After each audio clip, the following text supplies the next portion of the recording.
तो दोस्तों नमस्कार।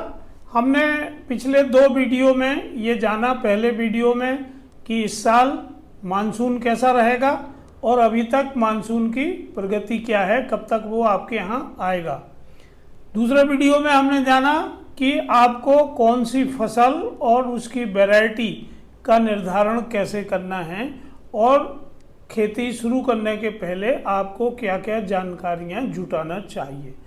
अब हम इस वीडियो में बात करते हैं कि ये जो कृषि आदान आपने तय कर लिया है इसको कैसे खरीदें।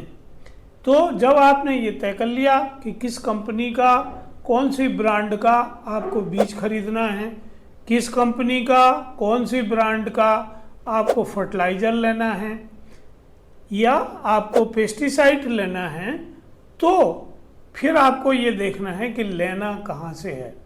अभी हम क्या करते हैं कि जो दुकानदार हम परंपरागत रूप से जिसके यहाँ से खरीदते हैं उसी से हमेशा खरीदते रहते हैं।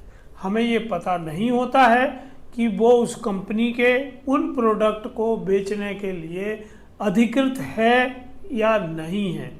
जो लोग अधिकृत नहीं होते हैं वो सामान्यतः खुले बाजार से अपने यहाँ मटेरियल लाते हैं।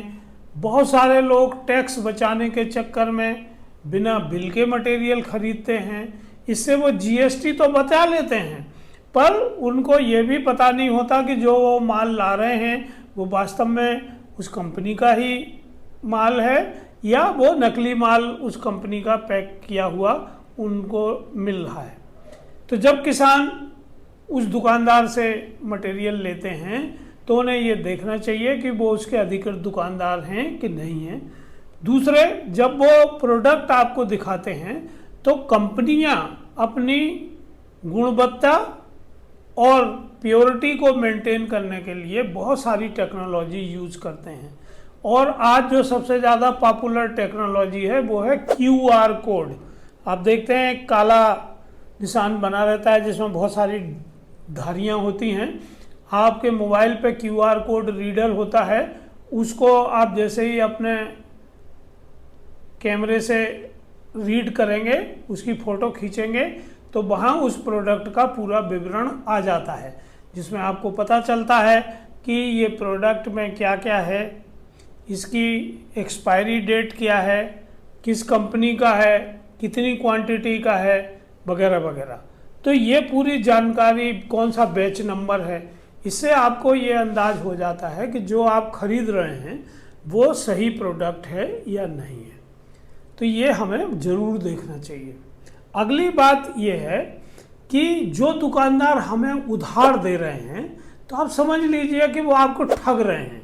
कोई भी व्यक्ति अगर हमें एमआरपी से नीचे दे रहा है तो वो भी आपको उचित क्वालिटी का मटेरियल नहीं दे रहा है। जो अच्छी क्वालिटी के मटेरियल हैं वो एमआरपी पे ही मिलते हैं। एमआरपी से नीचे जनरली जो मटेरियल मिलते हैं वो डुप्लीकेट क्वालिटी के होते हैं। इसी तरह जो उधार मटेरियल मिलते हैं वो और ही गुणवत्ता में खराब होते हैं। कोई भी दुकानदार अच्छी कंपनी का अच्छा प्रोडक्ट उधार नहीं देता है और किसानों को उधार लेना भी नहीं चाहिए क्योंकि इससे आपको क्वालिटी खराब मिलती है जिससे आपकी उत्पादकता कम होती है, फसल की नुकसानी होती है और आपको ज़रूरत से ज़्यादा उसका मूल्य आगे चुकाना पड़ता है। अब यहाँ आपको दो चीज़ें ध्यान रखना है कि मूल्य कैसे तय होता है। तो मूल्य तय दो तरीके से होता है। एक होता है बुकिंग, जो पहले से बुकिंग होती है 2-3 महीने पहले, उसमें कंपनियां अपने अधिकृत डीलर को वॉल्यूम के हिसाब से डिस्काउंट देती हैं। अगर किसान अपने अधिकृत डीलर के साथ पहले से बुकिंग करता है तो उसको कंपनी के डिस्काउंट का आधार पर मटेरियल मिल सकता है और इससे उनको फायदा होगा। दूसरे, जो जब हम रनिंग सीजन में मटेरियल लेते हैं तो हमें ये देखना चाहिए कि उसका एमआरपी क्या है। अगर एमआरपी से कोई चीज़ ऊपर बेची जा रही है तो वो ब्लैक की जा रही है और उपभोक्ता के नाते ब्लैक बाजार को रोकने के लिए भारत सरकार और राज्य सरकारों ने तरह तरह के कानून बनाए हुए हैं। तो आप इस ट्रैप से बच सकते हैं। अगली चीज सामान खरीदते समय जो है कि आपके पास पैसा कहाँ से आएगा। ये हमेशा बात होती है कि किसान के पास पैसा नहीं रहता है, उसके पास खर्च ज़्यादा होते हैं, आमदनी कम होती है। ये देखिए बीते दिनों की बातें हैं।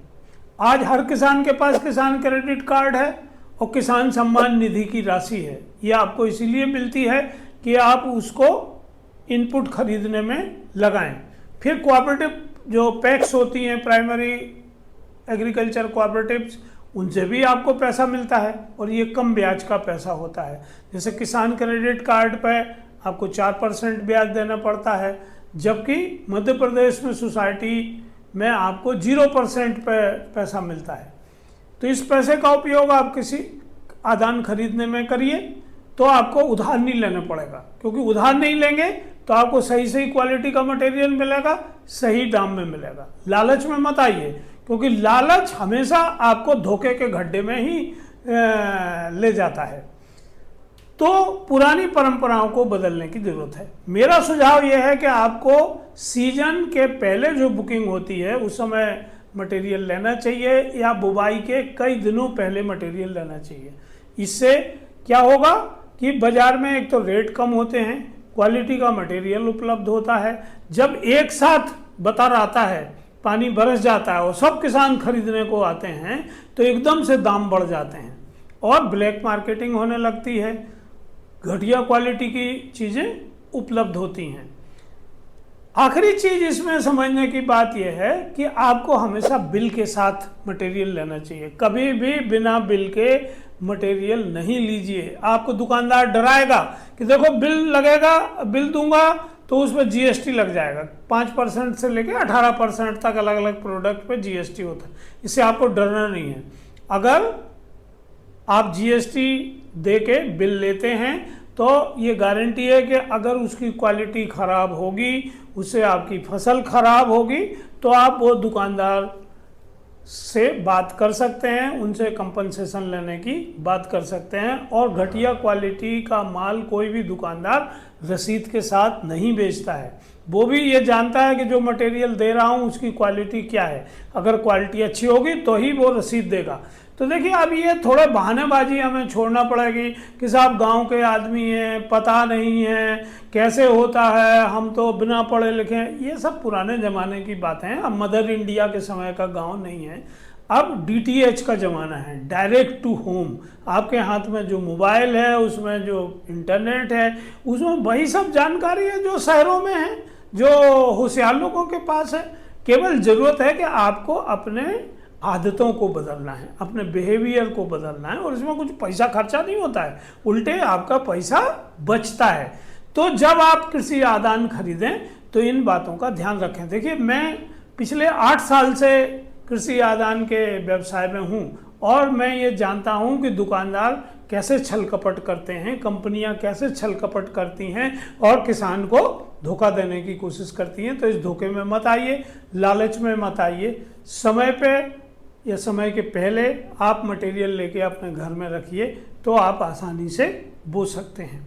तो दोस्तों आगे हम इस पर और वीडियोस में बात करेंगे ताकि आप एक स्मार्ट किसान बन सकें, आपकी उत्पादकता अच्छी हो और लागत कम हो, जिससे आपकी आमदनी मैक्सिमाइज हो सके। धन्यवाद, नमस्कार। Don't forget to like and subscribe.